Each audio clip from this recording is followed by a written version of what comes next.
Welcome to the first real day of winter out here in Michigan. We are finally getting some snow. It is cold enough to stick. Now, we did get a little hint way back in October. We had our very first snowfall of maybe about 2 inches, and then it melted the next day. So this is all lake effect snow. Out here in Michigan, we have regular snow fronts, and then we have lake effect snow. That's where the lake will produce lots and lots of snow, and you don't really know how much you're gonna get. So it has been snowing all day, but just a very light dusting. But it is super, super duper duper cold. We're talking like mid-teens to late teens type of cold. Yeah. There's our newbies in the back. And our boys up front. Boys. Love the snow because I can use my sled again, especially for moving water. Hi, guys.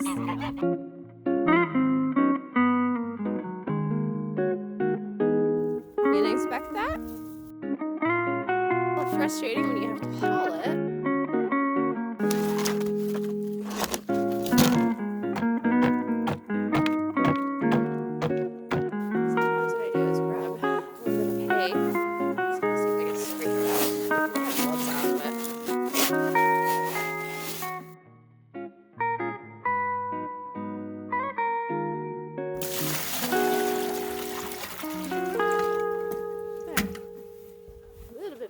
Not too bad. In our last video, we took a look at our newest product that we are adding to our pond, the Koender's Pond Care Solutions Windmill.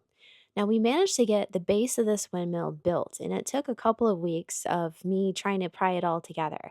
Now, today we are going to be assembling the head. This is the main kibbles and bits that's going to power our pond. All right, so right here we have the head of the windmill, the fan part. And if you read the directions, it sounds exceptionally complicated and quite intimidating. So I thought the first thing I was going to do is just pull the parts out and then see if I could walk through each step. But then looking at the parts, I mean, just take that off to the side because that goes on at the very end. But we've got the tail fins, which the brackets for those are down by the pond. We've got the cone, and then we've got the support ring. The support's in the center, and then the blades. And that's it. Besides the fact you gotta match up the holes to the correct side. But I mean, other than that, oh, then we have these other little braces too right there. That's it. So hopefully, even though the directions seem quite complicated, we will figure it out and hopefully show you. Yeah, wish me luck.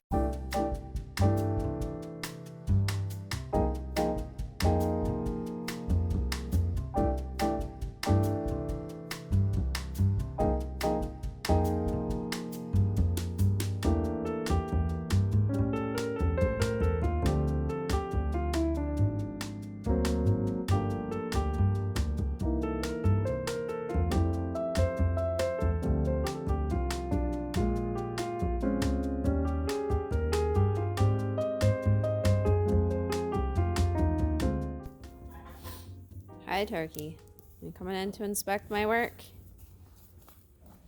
Oh, you want some attention, huh? Is that? Oh goodness, it's turkey snuggle time. It's turkey snuggle time. I tried snuggling with her this morning. She's like, no, absolutely not. And I can't get a very good video because she's right in my face. She just wants it right now, and that's how it is. Okay, Turkey, you're gonna sit right in my lap. Okay, so this is what we have now. We have a lap turkey. All right, turkey in the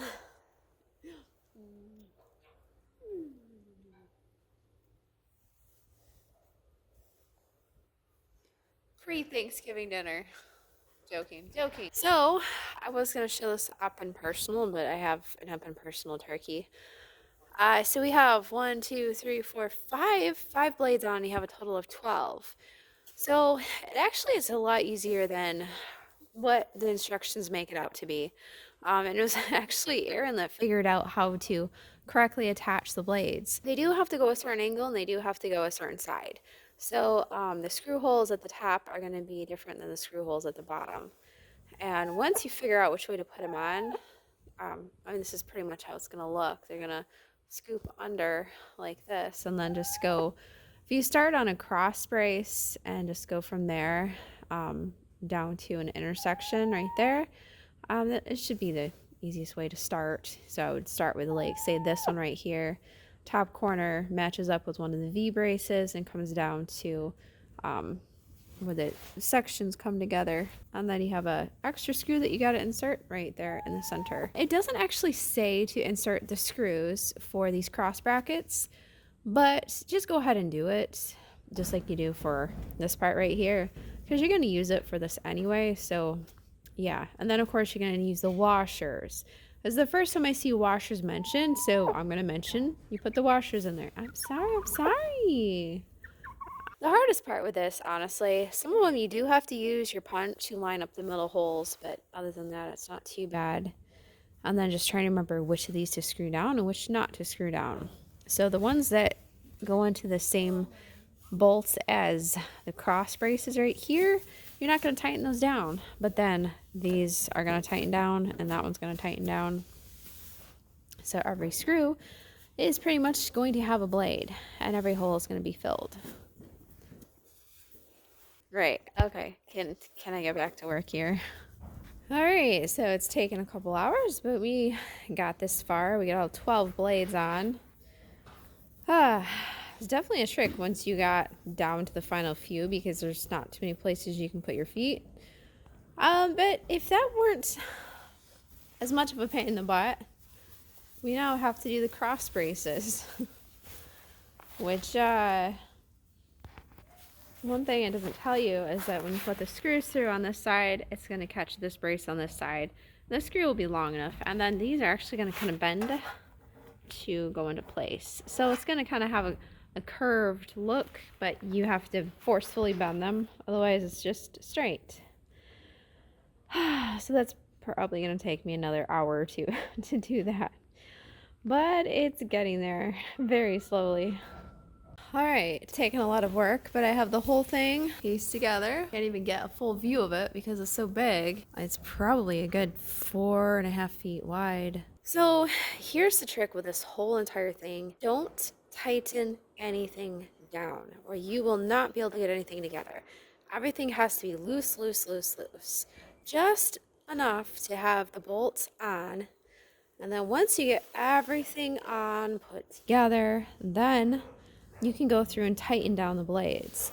But you can only tighten certain ones. This one and this one, but not this one. See how this one's loose? Because these fins, the screws that these go into, which would be this one and this one, should be 12 screws that don't get screwed down. Leave those loose because these have to be loose to be able to fit around something else. So everything else go through and tighten down, including these. So the trick with these, I mean, once you get the feel for it, it's pretty straightforward. You're going to put the bolts through this fin first, stick it through, and then you're going to grab another fin from the back and then fin it through back here. And then both are going to secure with a nut. It doesn't need a washer, just a nut. And like that. So then the next side, you do the same thing. You grab another fin, you put it through with the bolts, and then you put this side through with the bolts, and then put it with a knot. I do recommend some sort of light leather gloves just because these fins are very sharp. I almost sliced my hand a couple of times before I figured out that tightening those things down wasn't helping at all. So I loosened everything back up again. To make your life a lot easier, let's see, this is what I was using. And there might be a better tool than this too. Wrench. Don't use this end.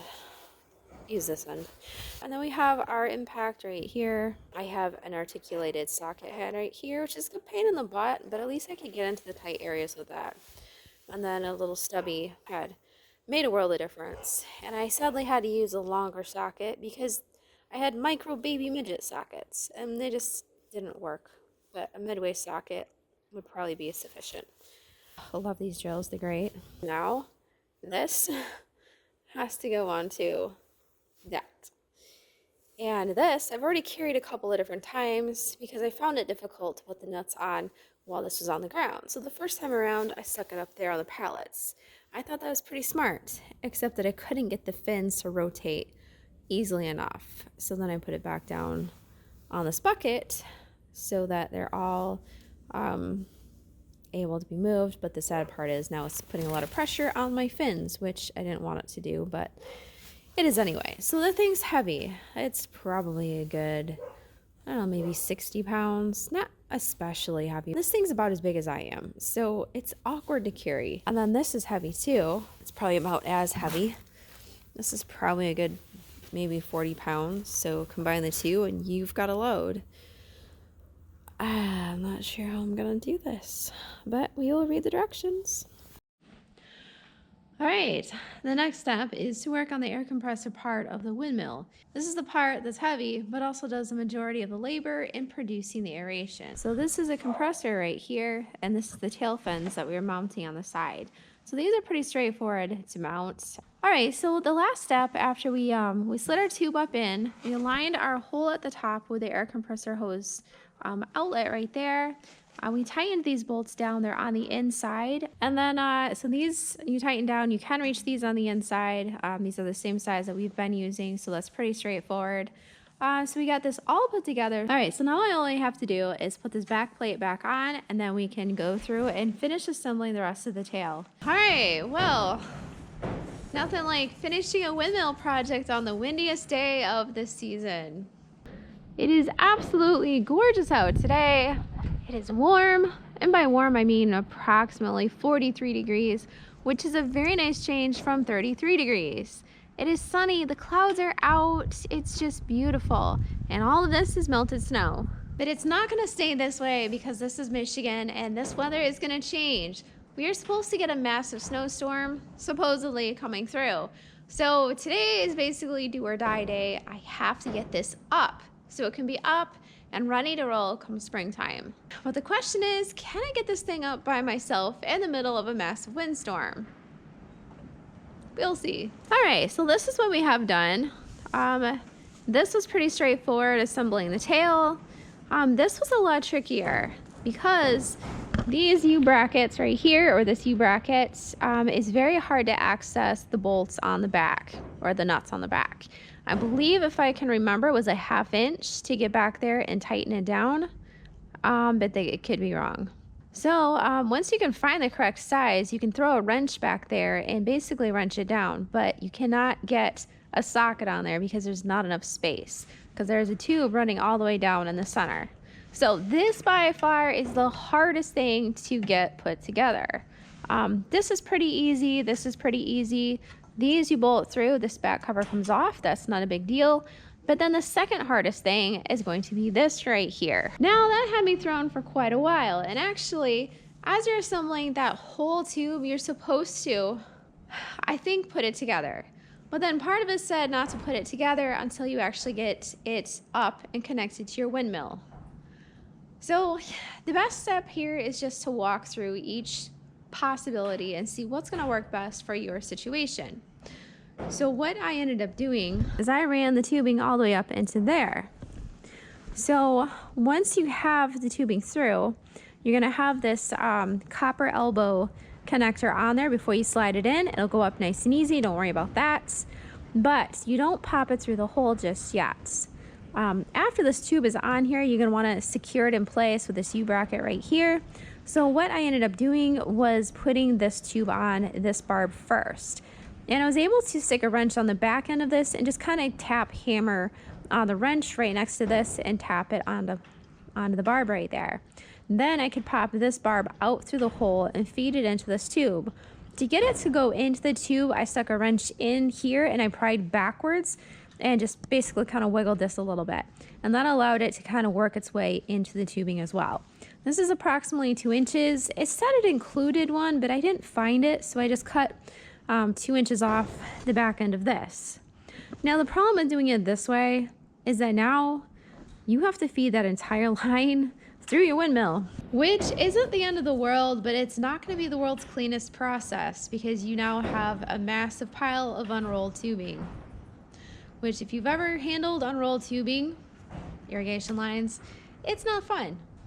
So option number 2 is to slide this post into position on your windmill and then slide the tubing up into it, feed it through and connect it the same way here. Yeah, Probably maybe the better way to do it, but oh well. So I'm gonna take this down to the windmill. I have to be very careful on this and make sure I'm watching it because we have some gusting winds, which means it can go from nothing to a lot. And if it catches the tail end of this, I could be thrown to the ground and knocked out. So definitely take your windmill seriously because they are designed to handle some power. Now the nice thing about the windmill is if it reaches maximum speed capacity, it's actually designed to rotate out of the winds and then rotate back into the wind once it's slowed down. So it kind of has a nice safety feature on that. I don't know if the house windmills are designed like that because I know that that's always one of those problems people are concerned about. But according to the directions on this, it's not a concern. So I know you're asking. Hopefully that answered your question. The other thing we need to make sure that we do is I just noticed that I didn't have washers on both sides. So with these, you want a washer on the bolt end and on the nut end. And you can see I only stuck it on one. And each one's a little bit different. So I'm gonna need to take all of these off before I move it and put 2 bolts on. The other thing you absolutely need to do is torque this down. Not right there. It's going actually right here on the spindle. Once you get it on there and into place, then you're gonna go through and you're gonna torque it down. I believe it was 95 pounds. Double check in the manual. Let me see right here. 96 pounds. I was off by 1. 96 pounds. The reason you want to make sure it is torqued down because those bolts can wear out over time and the entire thing can fail. So just like with your car wheels, which also turn at a rapid rate, make sure that it's torqued down to specs. Don't just good and tight it. All right, so I'm going to carry this mess down to my windmill. I don't know, I'm going to have to double check. There are parts that need to be greased. I think that shaft has to be greased, and I think that shaft has to be greased too. I'm not going to grease it before I take it down because you know how that's going to go. We will take some grease down there with us, maybe on like a plate or something, and then I'll just smear it around with my finger. I'm going to be perfectly honest with you. This whole project just makes me nervous because there are so many little steps that are very easy to miss. And if you don't get it correct, then you're going to have to redo it. And that's not fun. All right, if I can do this, you guys can do this. So, oh my gosh, guys, I am so sorry. We've been so busy with Christmas and the water main line stuff that I totally forgot about our giveaway all the way back on our weed whacker video. So here is the announcement of the giveaway winner. Pat Kelly 7999. Thank you everybody for entering the contest. Thank you for leaving your comments down below. Please, please, please leave your comment down below with your address, information, email address, and I will send you a message and get that weed whacker head right out to you so you can be ready for springtime.